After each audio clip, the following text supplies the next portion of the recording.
Faust de Charles Gounod a longtemps été l'un des deux opéras français les plus populaires du répertoire avec Carmen. Créé en 1859 à partir du fameux texte de Goethe, ce Faust a pour beaucoup permis de populariser la fameuse histoire du docteur qui vend son âme au diable afin de recouvrer la jeunesse. La production, filmée à l'Opéra de Turin, que je vous propose ce soir, est à mon avis un exemple de réussite visuelle dans une modernité sans excès, en même temps que de réussite musicale. Surtout, la force de quelques symboles puissants dont cet immense anneau, image de l'origine des choses, donne à la direction d'acteur de Stefano Poda une signification profonde, rehaussée par la splendeur imaginative des costumes et par des éclairages dont les contrastes sont aussi musiques. Tout commence donc avec cette scène durant laquelle le vieux Faust s'apprête à quitter la vie. Il salue son dernier matin quand il est soudain distrait par des chants de jeunes filles qui lui rappellent l'élan de sa jeunesse, cette gaieté perdue. Il en appelle alors machinalement au diable qui surgit « Me voici ». Et ce Méphistophélès, fort courtois, lui propose de lui rendre sa jeunesse en échange d'une simple signature au bas d'un parchemin. Pour le convaincre tout à fait, Méphisto fait apparaître une jeune fille charmante. C'est Marguerite. Faust est conquis, il signe et se transforme aussitôt en jeune homme. Et comme c'est un jeune homme, il a une voix de jeune homme, c'est-à-dire celle d'un ténor, tandis que Méphistophélès, éternellement du côté des ombres, de l'enfer, a évidemment une voix de basse.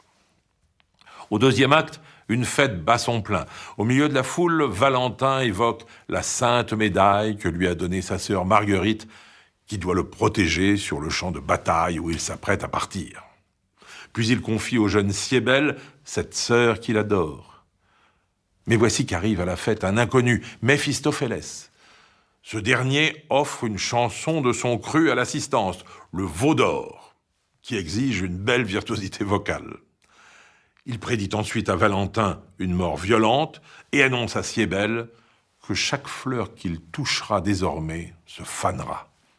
Un malaise envahit alors l'assistance. Tous comprennent qu'ils ont affaire à un envoyé de l'enfer.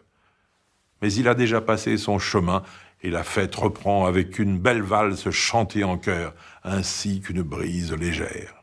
Et puis soudain, voici la douce Marguerite. Faust l'aborde, mais sans grand succès, ce qui redouble son désir amoureux. Quelque temps après, Siebel apporte des fleurs à Marguerite, mais elle fane aussitôt, comme il a été prédit. Faust, lui, contemple la maison de Marguerite avec un air célèbre « Salut, demeure chaste et pure ». Mais voici Méphistophélès qui revient avec des bijoux à déposer devant la porte de Marguerite.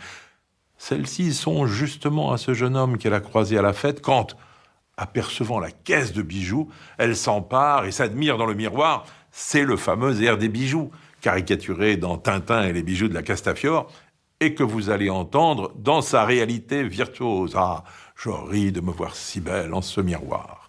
Une voisine, Dame Marthe, la surprend ainsi, mais voici Faust et Méphisto. Le diable entraîne Dame Marthe qui ne se fait pas prier et laisse le champ libre aux jeunes gens. Le duo est touchant, mais Faust ne conclut pas.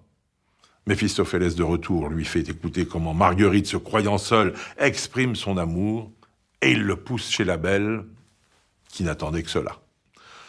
Je vous ai dit que la réussite musicale était exemplaire, entre autres du fait de la direction superlative de Gianandrea Noseda.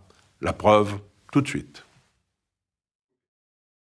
Nous retrouverons nos héros après que le temps a passé. Marguerite, seule, abandonnée, attend le retour de Faust, puis, désespérée, se réfugie à l'église où le démon la traque encore, lui rappelant son passé, lui rappelant son péché. Mais voici que les soldats reviennent de guerre, épuisés, meurtris. C'est une marche et un chœur parmi les plus célèbres de tout l'opéra français. Valentin, le frère de Marguerite, est parmi eux. Mais Siebel doit lui avouer la déchéance de sa sœur. Valentin est hors de lui et il provoque Faust en duel.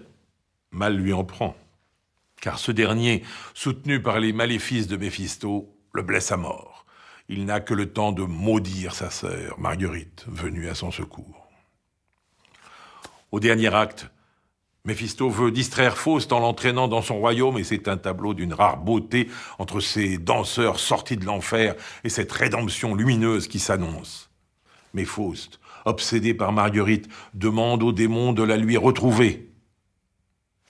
Cette conclusion et son coup de théâtre inattendu, je vous laisse la découvrir, non sans avoir insisté sur le sublime trio final, ange pur, ange radieux, une musique qui dit l'extase et la transfiguration.